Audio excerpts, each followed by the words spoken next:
I am not a biologist or a botanist or a naturalist of any kind, not even of the amateur variety, and I confess to a certain woeful ignorance even of the flora and fauna that make up my native landscape. In fact, one of the things that Suzanne has always found kind of exasperating as a transplanted Texan is how little I seem to know about the landscape that she has settled into and I have lived all of my life. What kind of tree is that, she will ask, and I will say, a leafy one. Or what is that flower? Purple. And she'll be like, you've lived here for 50 years. How can you not know the trees? So for those of you who enjoy fact-checking me, you might want to get your smartphones ready. But this is my understanding about the evolution of flowers. The world itself is about 4.5 billion years old, our planet Earth. Life itself first appeared on Earth about 2 billion years ago, give or take. Plants have been around for a mere 400 million years of that. And flowering plants have been around for just about 125 million years of that time. So up until about 125 million years ago, flowers did not exist anywhere on Earth. Flowers were not a thing. But boy, were flowers an idea whose time had come. Once flowering plants did appear, they exploded in diversity all across the earth. Flowering is a means by which plants can reproduce sexually instead of asexually. And sexual reproduction is a biological trick for generating more genetic diversity.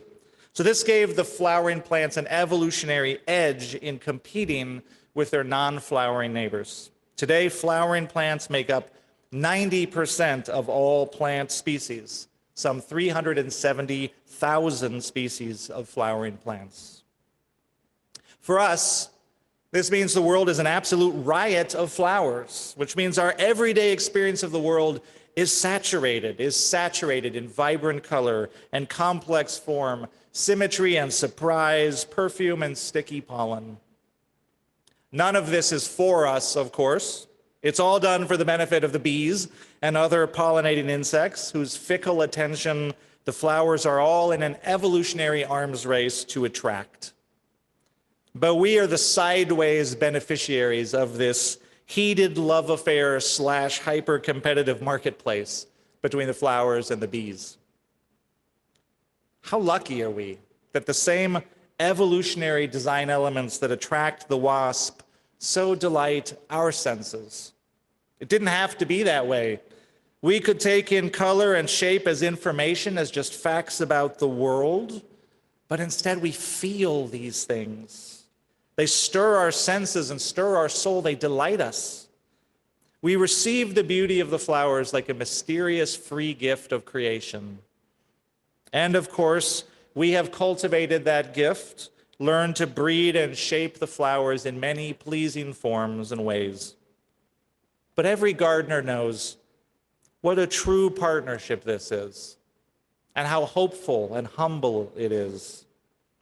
No human ever grew a flower, I have heard it said. We just humbly and patiently create the conditions that encourage the flowers to grow, and then they express the natural forces that were always inside of them waiting. So taken are we with this partnership between us and the flowers that we have woven flowers into practically every meaningful moment of our lives, personal and public, going back for a very long time. In fact, since very ancient times, flowers have been part of the public celebrations of the turning of the seasons, celebrations of creation, fertility, prosperity. The Romans, for example, had a May festival called Floralia that is similar to other pagan May festivals in its celebration of the onset of summer and its ritual practices designed to secure growth for the coming year. The pagans felt very keenly the contingency of their lives and their dependency on nature's generosity. They were aware that their well-being depended on natural powers of the earth and cycles of creation that were vastly greater and more mysterious than their own powers. And so they approached these powers with respect, with a touch of awe, with hope, and above all, with gratitude. And the May festivals reflect all of these things. And also, they were a lot of fun, and they were a little naughty by our postmodern, post-Victorian standards. After all, we're talking about fertility festivals. And in the Northern Hemisphere, many different variations of these traditions survived down into the 20th century, all heavily tied up with flowers. You have Beltane amongst the Celts. There's May Day with its traditions of the maypole, crowning a May queen, wearing garlands, making floral baskets.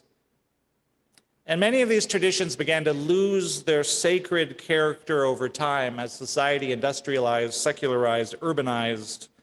They began to emphasize less and less the religious attitude of awe and gratitude and hope, and just becoming more about fun and celebration, not that those are bad things. So the Puritans, of course, hated these celebrations. Fun, what? They made the maypole illegal for a time, actually. And the Victorians, in turn, desexualized all of this and turned it into kind of like games for children. All of that rich fertility symbolism just becoming like a pretty thing. So today it's the Neo-pagans, particularly within Unitarian Universalism, Neo-pagans like Starhawk, who gave us our prayer during Joys and Sorrows, who've begun to resurrect interest in these old traditions, not just as a fun thing to do, but as a spiritual practice and a religious practice and as a sacred celebration. Pagan spirituality believes that something important was lost. Something important was lost when our relationship to nature was desanctified by science and secularism, when we lost our attitude of awe and respect and replaced it with overconfidence and the illusion of control, when we stopped being hopeful partners with the forces of creation and began to believe it is we humans who are the creators. And the results of that illusion are written all over the natural world today, and we're living with them, right? Robin Wall Kimmerer writes extensively about this in an indigenous context, Joanna Macy in a Buddhist context. And so too the pagans have begun to look at practices like Beltane and various May Day celebrations as ways to strengthen our sacred connection to nature and the forces of creation. And in so doing, to reconnect us to gratitude and hope and perhaps a touch of humility. Now, spring is a season of hope, and by May it is in full swing. This is the season of tender green shoots springing up where there seemed to be only the hard, unyielding earth before. I invite you to get outside today, if you are able, and feel that hope in your body. Feel the warmth and energy of the sun. Feel the good earth under your feet. Say hello to the bugs. They have important work to do.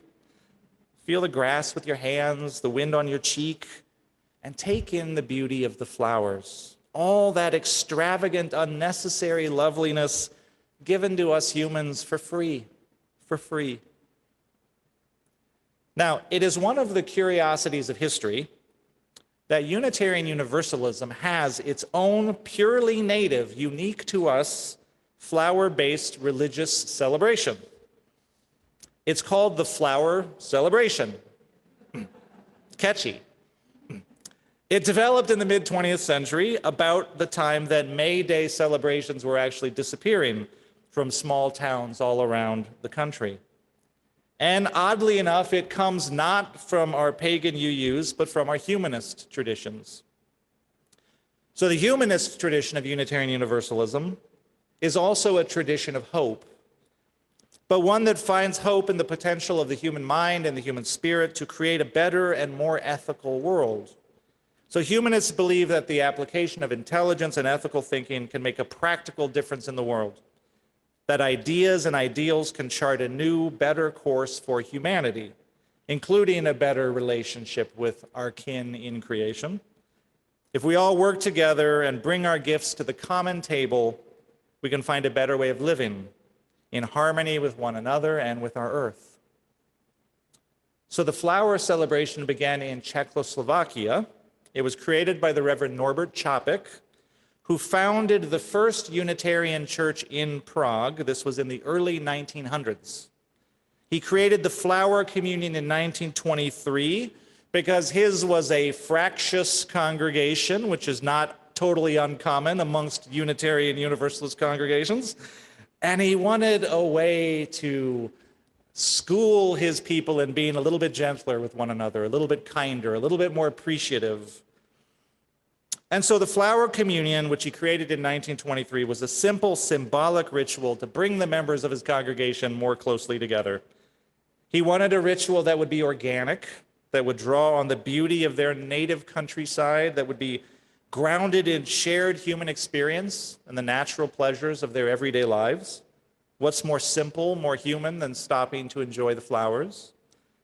And he wanted his congregants to come to view one another as gifts to be cherished, just like the flowers. The flowers then symbolized our individual contributions to the life of the church. He invited everyone in the congregation, bring a flower to church and set it in a common place. The flowers symbolized their gift. And just as no two flowers are alike, no two people are alike, no two gifts are alike, but everyone has a gift to bring. And then at the end of the ceremony, everyone would take a flower with them, symbolizing receiving the gift of another person. And Čapek wanted his congregants to see the beauty in each other and to be reminded how we benefit from the gifts of one another. And the flower celebration became a beloved yearly tradition in Čapek's church, and it was brought to the United States in 1940 and introduced to the members of a UU church in Cambridge, Massachusetts by Dr. Čapek's wife, Maya. From there, it spread throughout the denomination, as ideas do tend to sort of organically spread in our tradition. The tradition of lighting a chalice comes out of this same time period and spread in a similar way, which is to say, no one really knows how it spread, it just did. Today, the flower celebration is celebrated in spring in UU congregations all over America. And so today here at UUI, we have a blending of these pagan and humanist traditions that I wanted to lift up today. And so we invited you all to bring flowers to church, both to celebrate Beltane and the May traditions, and to celebrate our own UU flower celebration. And if we haven't yet, if we could get a shot, oh, we did, there you are. Thank you, master camera technician. You can see the beautiful flowers, some of the beautiful flowers that are decorating our sanctuary. And so at the close of the service today, I invite you, as you leave, to come up and take a flower with you to your home as a reminder of the generosity of the earth and the beauty of community. And if you didn't bring a flower today, don't worry about it. We're overflowing with flowers. Our cup runneth over, botanically speaking. Please do take something home with you. And as we each entered the sanctuary at the beginning of the service and placed our flowers together, symbolizes how we form a community at UUI. Together, the flowers form a beautiful bouquet. Our common bouquet would not be the same without the unique addition of each individual flower, and thus it is with our church community. It would not be the same without each and every one of us.